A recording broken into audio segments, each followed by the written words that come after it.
Can you hear me okay? I'd like to start by leading us in prayer, if that's all right. Hail Mary, full of grace, the Lord is with thee.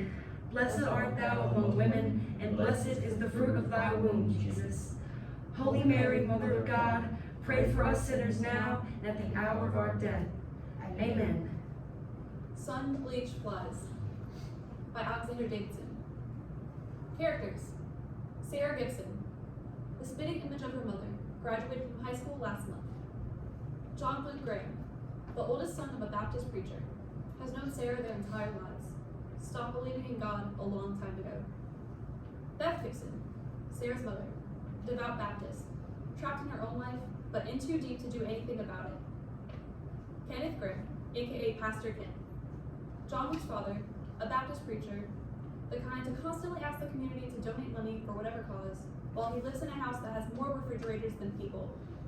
David Gibson, Sarah's father, lives in a recliner just about as old as Sarah that no one else is allowed to sit in. Spends his days working as a mechanic and his nights drinking beer, watching NASCAR. Taught Sarah to shoot as soon as she was big enough to hold a gun. William Gibson, Sarah's little brother, sometimes gets mistaken for her son. Setting: it's somewhere in the Florida Panhandle, far enough from the coast that a tourist wouldn't stop in town for gas. You can almost smell the heat. The humidity drapes like a blanket, smothering and suffocating everything beneath it. Time: could be 40 years ago, could be yesterday.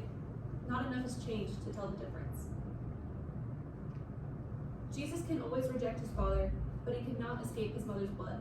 He'll scream and try to wash it off his fingers, but he'll never escape what he's made up of. Ethel Kane. The lights are already up on a relatively bare stage that contains only a massive cross that serves as the backdrop and a mic with an impossibly long cord on a stand. It's the inside of a small town Baptist church, the kind where you park in the grass. Sarah enters, alone, wearing a bathrobe over her clothes, with her hair wrapped up in a towel, and stands at the mic. The Hail Mary was always my favorite prayer ever since I was a kid. My grandma's name is Mary, and my middle name is Mary. So growing up, it was like our prayer, just for us. When I was sitting down, figuring out what I was going to say for my baptism speech, I kept going back to those memories of saying the Hail Mary with my Grammy. And thinking about Mary, I kept going back to the idea of choice.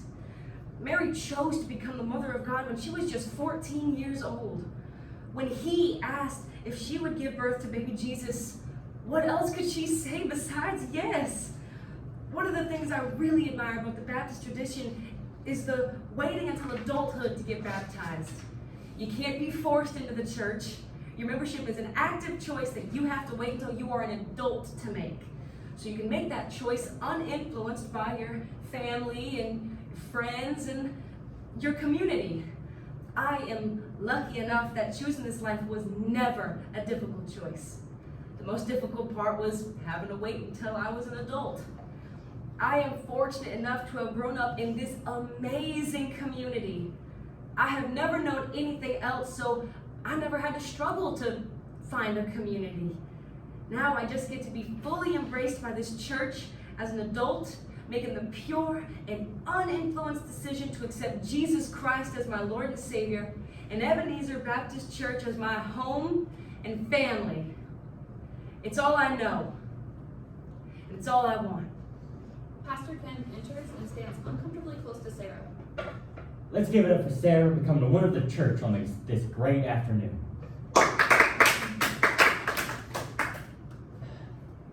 Now, there'll be a get-together in the Gibson's backyard as soon as y'all get out of here.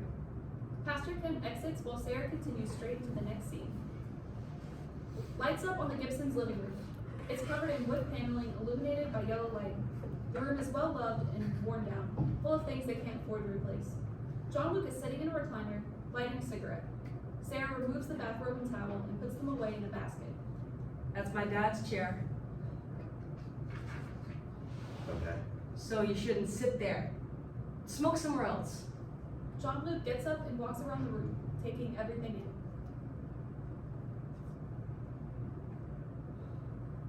Congratulations, by the way. This is your thing. Is it not yours? I feel like I've seen a million baptisms at this point. Does it ever get old seeing all those people have their lives transformed like that? It's old quick. It's all the same bullshit about making your own decisions and being welcomed as part of the church community, blah, blah, blah. Your speech was great, though. You know, I've known you, pre-K to 12th grade. It's what, like 15 years? I don't think I've ever been inside your house. Why would you? And what are you doing in here anyway? The party's outside. Your dad's out there. Why are you inside your own party? I asked you first. Y'all got an ashtray in here somewhere? You know those will kill you. Yeah, you're the first to bring it up. Look over on the windowsill. John Luke goes over to the window and finds an ashtray. At least my mom has the decency to smoke outside the window. What are these? What or what? Sarah goes over to the window.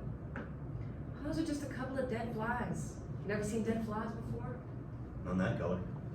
That just happens when they stay in the windowsill too long. They get bleached in the sun, I guess. Poor kids. Probably just wanted to get out. They died waiting to escape. Just flies, Sarah. John Luke wipes the flies off the windowsill into the ashtray. He ashes his cigarette and offers it to Sarah. You want it? I really shouldn't. You know what? Screw it. Why not? Sarah takes the cigarette.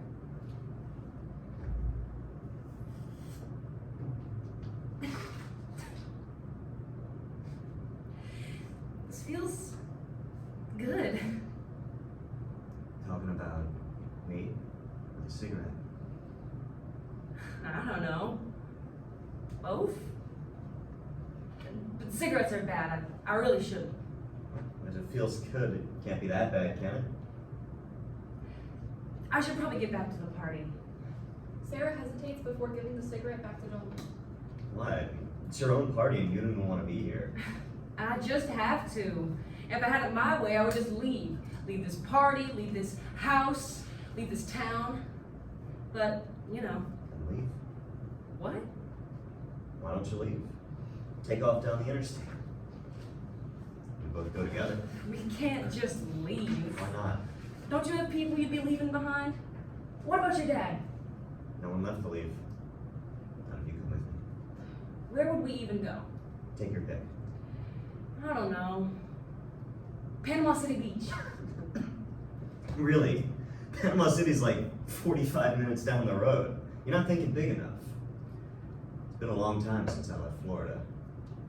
I need to leave this state and never look back. What's your favorite state? That I've been to? Florida? You saying you've never left Florida? Sarah, that's crazy. Georgia's like an hour up I-95 and Alabama's like 2 hours down I-10. How have you never left Florida? Why would I leave? Florida has everything I could ever want. My parents, my church, Disney World.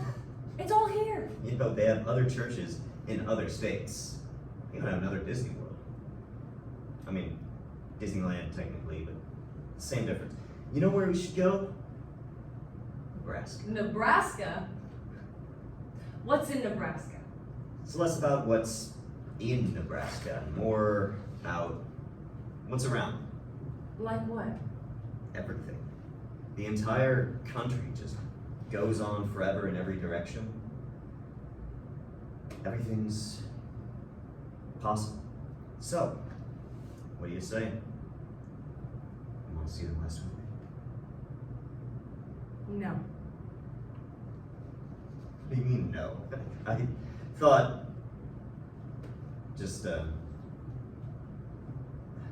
I'm sorry, I just thought that we were gonna take off together. It would be a thing, and I thought you were into it. It's fun to fantasize about leaving this place, but I won't actually leave.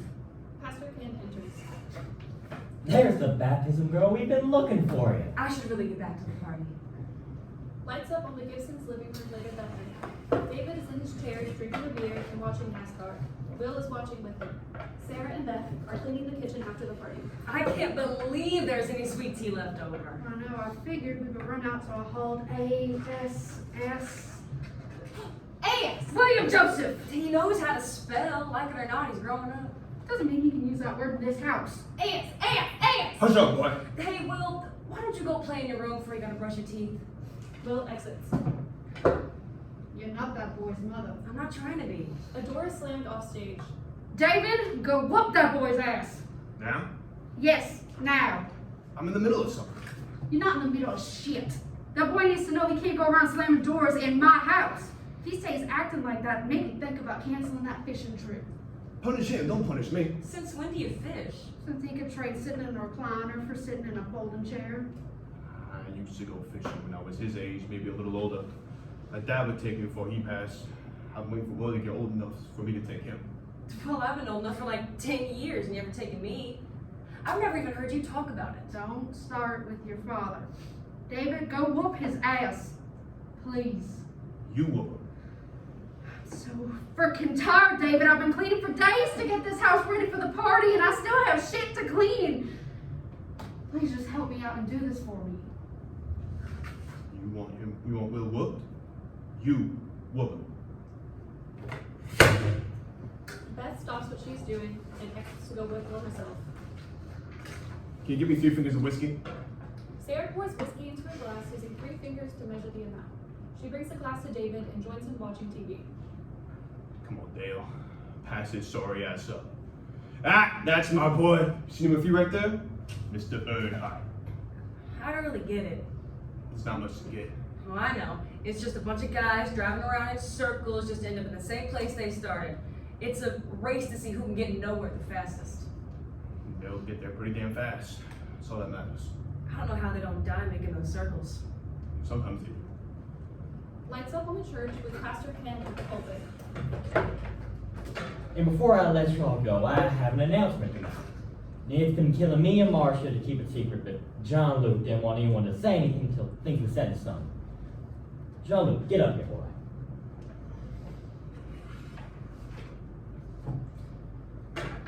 I have watched this boy out on the baseball field since he was born, it feels like. Me and Marcia have probably been to every ballpark in the Southeast with travel ball. We have watched that boy play every position on the field to varying degrees of success. If any of y'all remember his middle school days, y'all know he's not an outfielder. Doctor's messing with you. Kid, seriously, you're great, and your mom and I are so proud of you. And we are beyond excited to announce that in the fall, Jean-Luc will officially play baseball for the University of Florida down in Gainesville. My boy's playing D1 baseball. Approaches Pastor Ken. Sarah follows behind her the same way John Luke stays behind his father. She is pulling Will by the hand to keep him from walking off. Oh, wow, John Luke, that is so exciting. You're going to be a Gator. Well, thank you, Miss Beth. It is really exciting. At Gainesville, you'll be a city boy. Well, I don't know about that, Miss Beth. Lived here my whole life. I can never let the big city change me. Oh, I'm sure he'll do just fine in Gainesville. Well, how about you, Sarah? Aren't you going to UF in the fall? She's not. Where's David this good morning? Probably sitting his ass in the chair waiting for me to get back and fix his lunch. You know how he is. If he had it his way, we'd only be here on Easter and Christmas, but we're not going to be those people. David can be those people.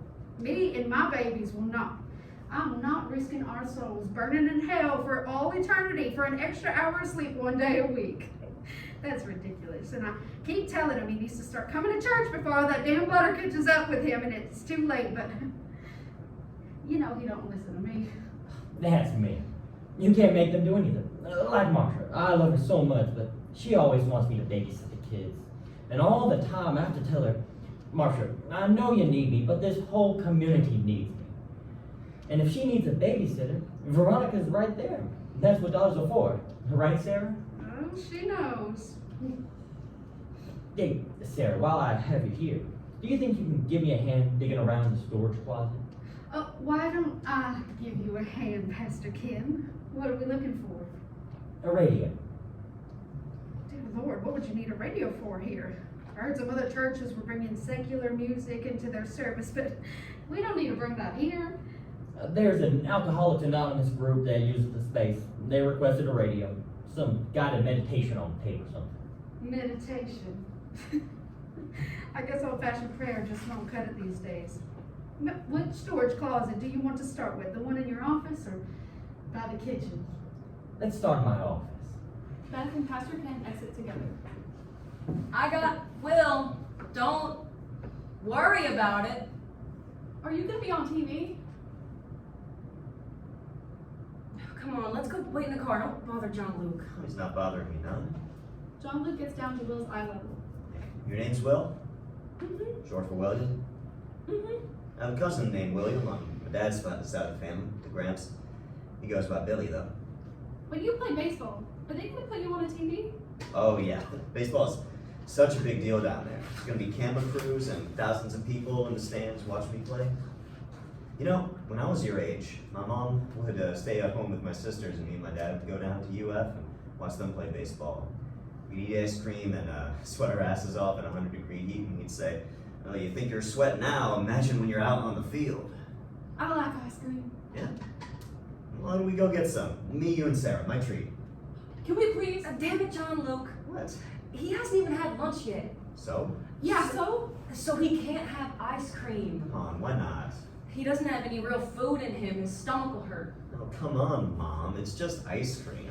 It's not that big a deal. Yeah, Mom. Don't say that. But you sound just like Mom. Nuh-uh. Then you'll let me get ice cream. Beth and Pastor Ken enter with a radio. He places the radio on the floor.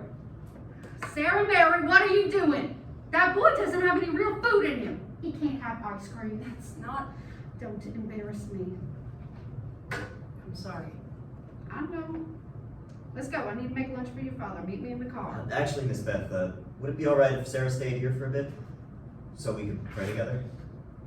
Sarah can pray at home. She can pray alone at home, but there's just this energy I feel coming out of the service, and I need to do something with it. Please. All right. Just have her home before dark. I'll need her help with dinner. And John Luke, Yes, ma'am? if you try anything with my daughter, I'll kill you myself. Beth exits, dragging Will behind her. Yes, ma'am.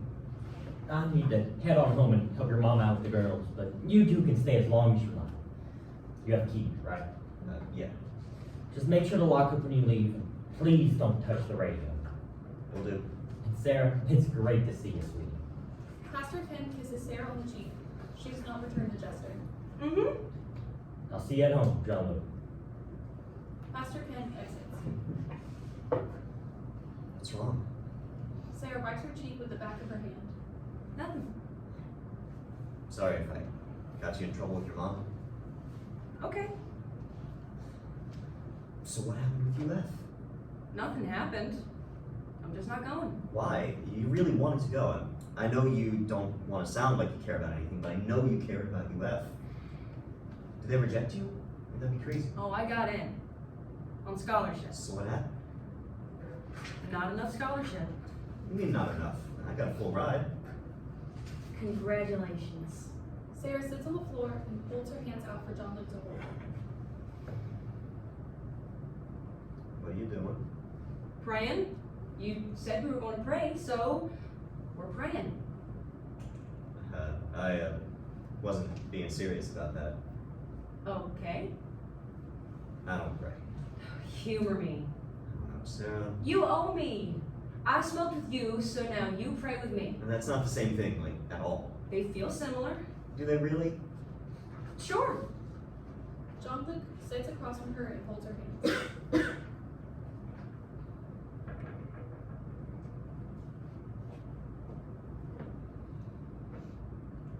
I don't know what to do now. What do you usually do when you pray in church? Sit in silence. Sometimes I talk to God. So you don't pray, but you talk to God? Well, what's the difference? Does he talk back?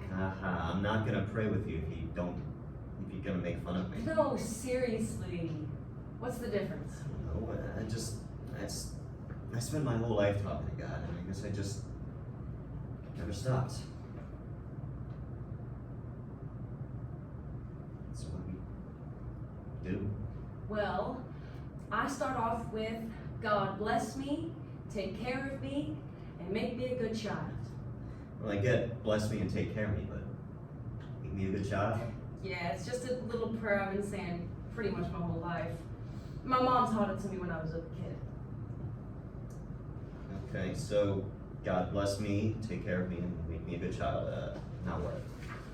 Now I just kind of talk about what I'm grateful for, what I'm sorry for, talk about my sins, make it right with God so maybe I can keep myself out of hell. What do I talk about if I'm not very worried about going to hell? Do you really think you don't sin? I didn't You're say not a that. sinner? I didn't say that. So you don't believe in hell? I didn't say that either. Well, those are the only two options. You either think you're too good for hell or that hell isn't real. No, I think hell is very real, just not in an eternal damnation sense. I think hell is a place on earth. I think we're already there. Oh, please. We? You really think hell is a 2-story house with a mom who adores you and a dad that can send you to college? Well, my dad's not sending me anywhere. I'm going on a scholarship that I earned myself. That you earned by traveling half the country playing baseball and private lessons and whatever else. You pay for that one, John Luke? And if you weren't on a scholarship, your dad could still send you to UF. I'm sorry I brought up the UF thing. And I said, okay. Besides, my dad's not exactly thrilled about UF. He sounds thrilled. Yeah, don't get me wrong, he loves being able to tell anyone who will listen that his one and only son is playing D1 baseball, but it kills him that I'm going to a state school. I was supposed to go to Bible college. I'm still supposed to go at some point. And do what? Take over this place, let him retire. He thinks it'll happen, but never told him anything about me leaving. Never told no one. No one but you. One day he'll wake up and I'll just be gone. I mean, when you leave, it's not like he won't know where you are. You'll be in Gainesville. The whole town knows that. Tell you the truth, I don't know if I'm going to UF. But you committed. You signed the papers. Yeah. Once you commit, don't you kind of have to go? Have to do anything. No one has to do anything. You are unbelievable. What? You have the opportunity of a lifetime, and you're gonna turn it down because you're mad at your dad? That's unbelievable. You don't get it. You have no idea the kind of pressure I'm under. Pressure to do what? Be good at baseball and have fun until you come back? Yeah, actually, I get to have fun for 4 years until I have to get serious and go to Bible college and become a pastor, and then the party's over. If I just up and leave, then the party never ends. One of your sisters could take over. Funny. John Luke. So what about you? Where do you think hell is? As a place on earth?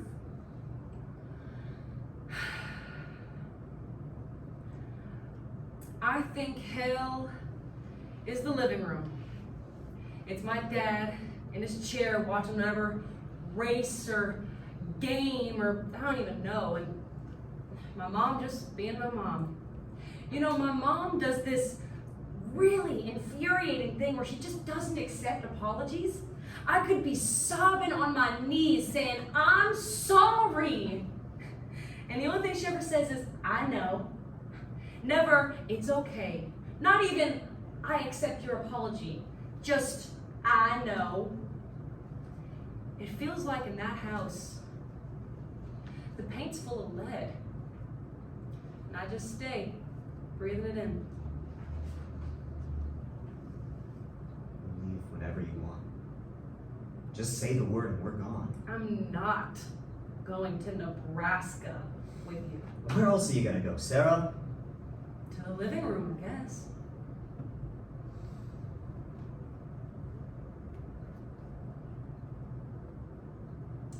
We should put on some music.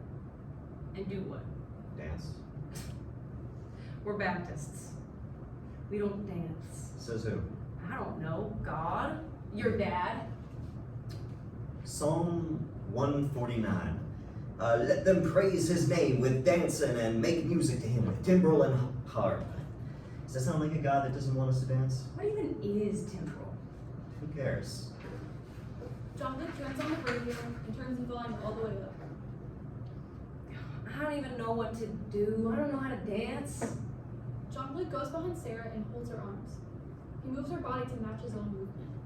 They aren't dancing in any discernible way, more just swaying to the music. This movement develops into a full choreographed dance that indicates a level of training and skill that John Luke and Sarah couldn't possibly have. This moment is more abstract than it is real and necessitates a certain suspension of disbelief. These crosses all over my body remind me of who I used to be. Let Christ forgive these bones I've been hiding, and the bones I'm about to leave, and take me down to the river and bathe me clean. Put me on the back of your white horse to ride, all the way to the chapel. Let you wash all over me. The lights fade to a full blackout as the instrumental outro reaches its end. The final moments of the song play during the blackout. In the blackout, Beth yells, What did you do with him? I didn't do anything. Stop lying to me! The lights come up on the Gibsons' living room to reveal Sarah sitting on the couch. Beth paces around the room, refusing to stop moving, refusing to calm down. I don't even know him. That's a goddamn lie. I know that's a lie. Pastor Ken called me on the phone right out there and told me he saw you running around with John Luke out on their property behind the house. Are you saying Pastor Ken lied to me? Are you calling Pastor Ken a liar? Beth takes a breath and sits down.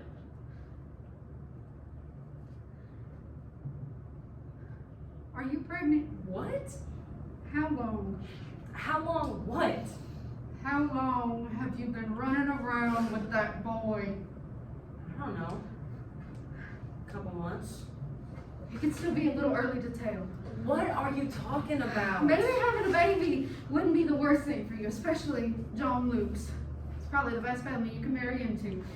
And if you have his baby, he has to marry you. I can't have a baby if I'm not married. That's like sin number one. And everyone knows that I'll do that. And Everyone's not going to know. I'll be walking around every day with the evidence under my shirt. They'll call me a whore. No, it doesn't matter what you do, someone's going to call you a whore. It's being a woman. Mama, He could take care of you. I can take care of myself. Nobody can take care of themselves. Did you ever think that maybe John Luke would want to marry me? All right. Does he want to marry you? I don't know. I'm going to be honest with you, Sarah. Doesn't matter if he wants to marry you. Even if he does, he'll change his mind. Men do. Men can. Especially little rich boys like John Luke. He would love you for a while. The second he gets bored, he can leave you for any 20-year-old that'll spread her legs. Then you have nothing. If you have his baby, he could still leave you if you really wanted to, but you'll always be tied to him. It's how you don't get screwed. There are much worse men in this world that you could be tied down to. Do you think I'm over the moon about being tied down to a man who talks more to the TV than he talks to me? But we were teenagers once. And he was kind and rebellious, and we talked all the time about how we were going to leave this town and take off and never look back. But then So you hate your life because of me? It's my fault. oh, honey, no, I'm not saying that. That's what you just said. Sarah. No, it's fine. I get it. Sarah storms out. John Luke paces around the church, flipping through Bibles and hymnals to pass the time. Sarah rushes in. Let's go. I came as soon as you called. What's going on? You said you wanted to leave, so let's leave tonight. Now. Let's sit down for a second. John Luke tries to guide Sarah to a seat, but she backs away. I don't need to sit down. Sarah, you can't breathe. I ran. Why? What was I supposed to do? Walk? It would have taken me all night to get here. I could have picked you up in my car. I would have offered. But you didn't offer, did you? Freaking me out. Do you need like some time to pack a bag? We can stop by your house. I mean, I can wait for a Sarah, bit. what's wrong? Nothing's wrong. I just learned that I am single-handedly responsible for my mother being so freaking miserable. There's no way that's true. I feel that way with my mom sometimes, but it's never true. I'm sure it's the same thing with your mom. It's not the same thing. It is nowhere close to the same thing. Your mother is excited for you to grow up and become your father. She's not terrified for you to grow up and become her. But I can't escape it. And maybe that's the only thing more powerful in this world than God. You think I want to become my father? You think I want to go to Bible college and have to take over this piece of shit place? It's not about whether or not you want to. It's that you get to choose. You have a choice in that. I don't. Be ridiculous. Of course you have a choice. Do I? Really? My mother's life ended when she had children because I don't think she wanted them. I think it was just the pressure and the idea that women have to be mothers. And sure, the idea is stupid, but what God-fearing Baptist man doesn't want 10 kids? Of course, it's easy to want 10 kids when you don't have to birth them or feed them or do a damn thing for them because they were raised by their miserable Baptist mothers to believe that their wife would do all that. So what choice do I have? Be alone for the rest of my life? Leave the church? Take off on the interstate. No one's coming to save me, John Luke. And if you don't take me, I'll hitchhike. So it's either we leave together or I get in some random guy's car and get murdered and eaten by a psychopath. So what do you say? Do you want to see the West with me?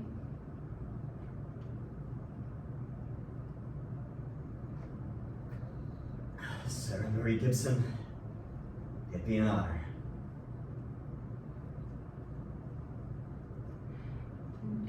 You need to get some clothes or something? I didn't grab anything, I just left. Yeah, don't worry about it. You can borrow my clothes, toothpaste, whatever you want. But if you need any, like, products, I don't have any in my place, and we'd have to stop to buy it. Don't worry about it. I haven't, in a few months anyway. John Luke looks at Sarah. For the first time, she has his full and undivided attention. What? John Luke has no idea what to say, and for the first time in his life, doesn't say anything. Why are you looking at me like that? The lights fade as Sarah remains blissfully unaware of what she just said. End of play.